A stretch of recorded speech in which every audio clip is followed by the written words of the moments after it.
might be a little confused as to why they're having me open. There are two reasons for that.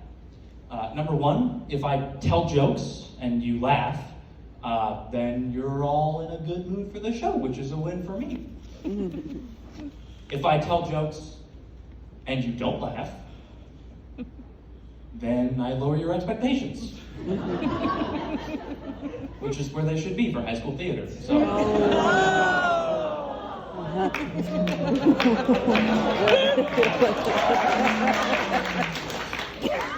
I don't know most of you, so I should introduce Graham as a person.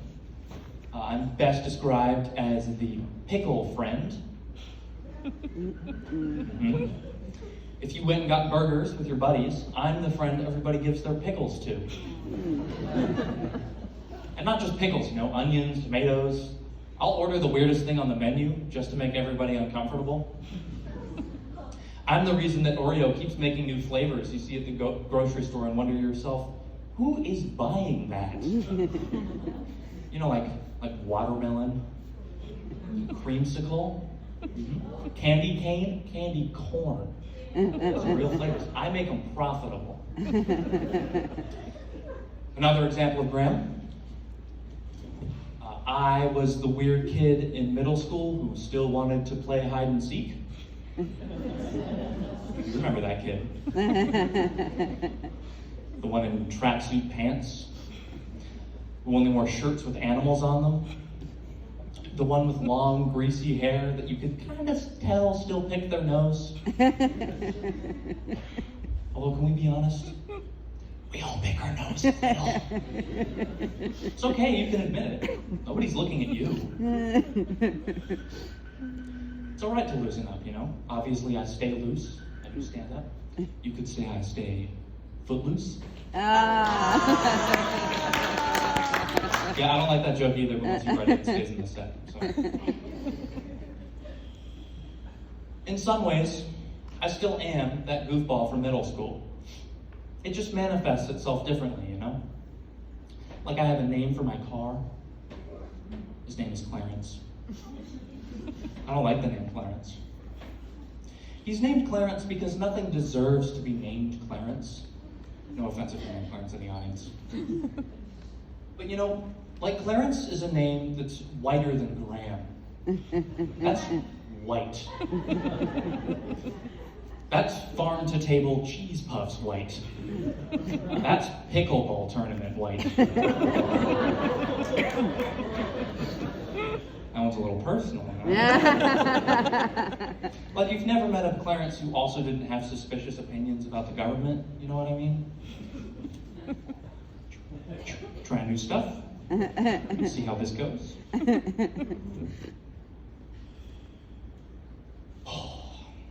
I may not look it, but I'm actually very sick. I'm a very sick person. I only just recently got sick though, and you may have, if you're an adult, you may have had what I had. I recently contracted senioritis.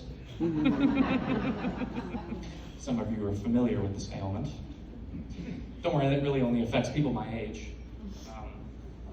But if you yourself know an 18-year-old and are worried about their health, there are some key symptoms you can check them for. Make sure they don't have senioritis. If they seem especially sleepy or tired, like maybe they spend the whole day in bed or respond to questions with noises instead of words. That kind of thing. Or maybe they're pretty distant or reclusive. Like every time you see them, it's like watching Gollum emerge from his cave. The light, Gollum hates the light. If the disease has really got a hold of them, you may notice a lack of self-care. Like maybe their posture's a little hunched. Their hair's a little unruly. Or they can't seem to wear matching colors. I thought that would do better than it did. Being still wet on that joke. As I've progressed further and further into my senioritis, I've come to a realization. Senioritis is not named after high schoolers. It's named after seniors. Mm-hmm. Yeah, I'm talking about you. Because you're even worse than we are. Like, have you spent any time with really old people recently? They're a strange breed. Teenagers are notoriously young and dumb. Old people are like teenagers, except they have the resources to make worse decisions. Teenagers do graffiti. Old people buy fine art. Teenagers eat junk food. Old people become the junk food. Teenagers test the limits. Old people ignore them. You know what's worse than teen drivers? Your great Aunt Gertrude piloting a 5,000-pound F-150 through a school zone. Teenagers are rude, sure. But have you ever had some geezer point out your biggest insecurities from the comfort of a lazy boy? Oh, you're getting so big. I'm glad to see all that cereal is going to your midsection. And is that corduroy? I'm glad to see you're experimenting, sweetie. It's good to do that when you're young. And speaking of experimenting, you have a musical to watch. So thank you very much. Enjoy the rest of your show. Have a good night.